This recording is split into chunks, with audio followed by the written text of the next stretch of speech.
Hello, everyone.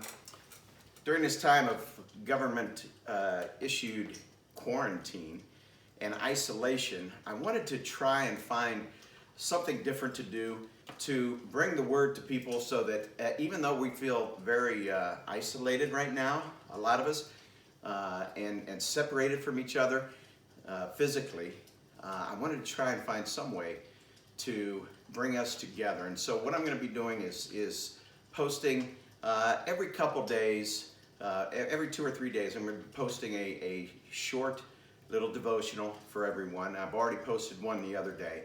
And after the first one, I started thinking more about this.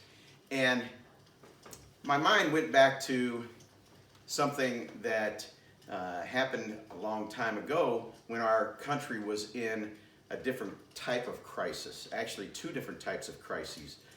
One was in the 30s, in the Great Depression, and the other was in the early 40s and mid-40s during World War II.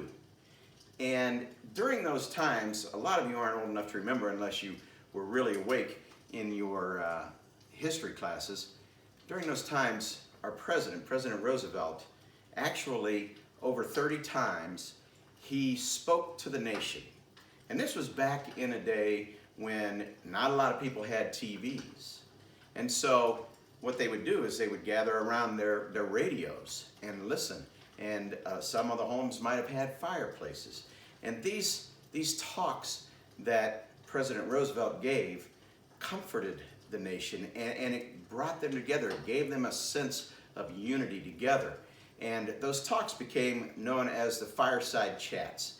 And so, through the miracle of modern technology, I have a fire. And so I'm calling these little devotionals, at least for a while here, I'm going to do these devotionals in this style and just call them Fireside Devotionals. So here we go. The first one for today comes from the book of Psalm 28. And this is a prayer for help David has written and prayed out. In Psalm 28, I'm going to read the first two verses, and then I'm going to jump down to verse 6 and read 6 through 9.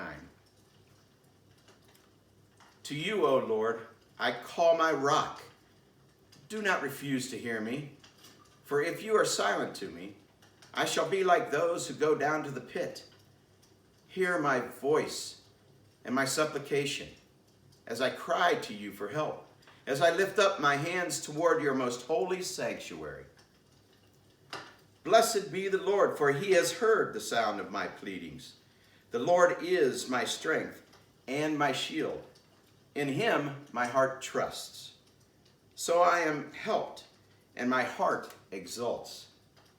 And with my song I give thanks to him. The Lord is the strength of his people. He is the saving refuge of his anointed. O save your people and bless your heritage. Be their shepherd and carry them forever. Now, in this prayer for help, what we see in the beginning is that the psalmist is crying out, Lord, please do not basically turn your back on me. Please don't ignore me. Don't refuse to hear me, he says. Because if you are silent to me, that means that I will go down to the pit like those who have not honored you, those who have not followed you, those who have not recognized you as their personal Lord and Savior. Meaning God has turned God's back on him. But then he says, please hear my voice of supplication. And the word supplication means to humbly ask or cry out with a contrite heart, a contrite mind and spirit, a humble mind and heart and spirit. Hear my voice of supplication as I cry to you, as I lift up my hands toward your most holy sanctuary. He is crying out. He is in desperate need of help. And then later on in the chapter, he's rejoicing because God has blessed him. Literally, God has heard his prayers. Blessed be the Lord, for he has heard the sound of my pleadings. And then he describes what God is to him in his life. The Lord is my strength and my shield. The Lord is my strength and my shield. And those are two very important qualities. This is what we who are believers, who are followers of Christ, this is what we receive from God when we turn our lives over to him. We receive strength. We receive strength that allows us to stand up. Just stand up when we've been kicked down, when we've been kicked in the gut, and we just want to stay down. God gives us that inner strength to stand up, to stand up. It's that same strength that allows us, once we've stood up, to take a step and to take another breath and to know that we can get through whatever life throws at us. And my shield. The word shield, protection, means protection. God is protecting us. But it also, in biblical times back then, it was also used to mean empowerment. God empowers us.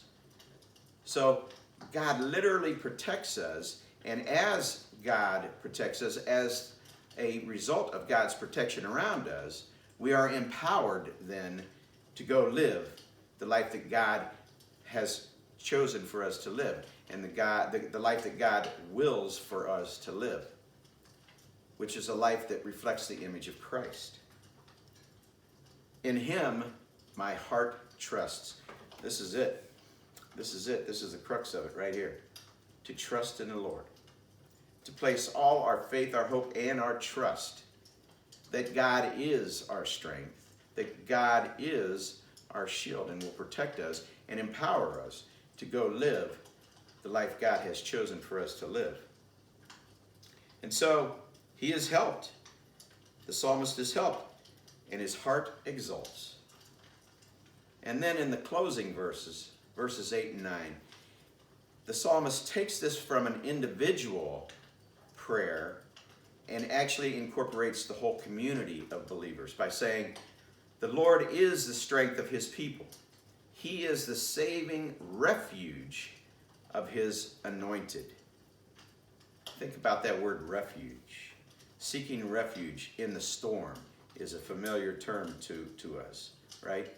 Refuge is a place of peace, a place where we can go and recharge our batteries, and we can regroup, and we can literally find that strength that we need to continue moving on, to get up, and to take the next step, and to take the next breath after something has hit us and knocked us down.